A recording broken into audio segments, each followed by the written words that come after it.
नमस्कार मित्रांनो, केरळ मार्गदर्शक राकेश पाटील. आज आपण बेलवडे या भागामध्ये आहोत, ऊस पिकामध्ये. तर जाणून घ्या की तवर साहेबांच्या ऊस पिकामध्ये यांना काय बदल वाटलाय त्यांच्याकडून. नमस्कार. नमस्कार. तुमचं पूर्ण नाव सांगा. मी संभाजी महादेव तवर, मुक्काम पोस्ट बेलोडे, तालुका कडेगाव, जिल्हा सांगली. अच्छा, हा साहेब कोणत्या व्हरायटी आहे ऊस पिकाची तुमची?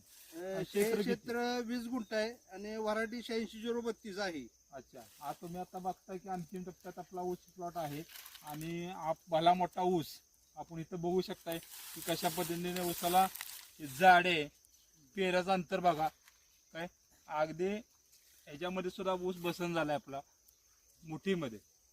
तर फार मोठ्या लेवलचा रिझल्ट आहे. साधारणपणे पेरे किती झाले आता? सर्वसाधारण पेरेची साईज 43-44 आहे ना. आहे. आणि आतापर्यंत तुम्हाला ह्या 20 गुंठ्यामध्ये किती अपेक्षित आहे उत्पन्न निघेल? कमीत कमी 50 टन निघावी एवढी अपेक्षा आहे. खर्च मला आकड्यामध्ये सांगू शकता का? एवढा खर्च केलाय रासायनिक ऊस आपले केरन टेक्नॉलॉजी, केरन टेक्नॉलॉजी आणि रासायनिक खत असं दोन्ही मिळून सर्वसाधारण एक 17-18 हजार रुपये खर्च झालाय. बघा मित्रांनो, एक 17 ते 18 हजार मध्ये त्यांना 50 टन उत्पन्न निघेल असे स्वतः ते सांगतायत. आणि उत्पन्न जास्त निघेल, खर्च कमी झाला. जमीनमध्ये काय बदल? जमीन भुसभुशीत झाली, त्यामुळे खता अपडेट झाली, अच्छा, उत्पन्नात वाढ झाली, माती चांगली तर पीक चांगलं. ओके.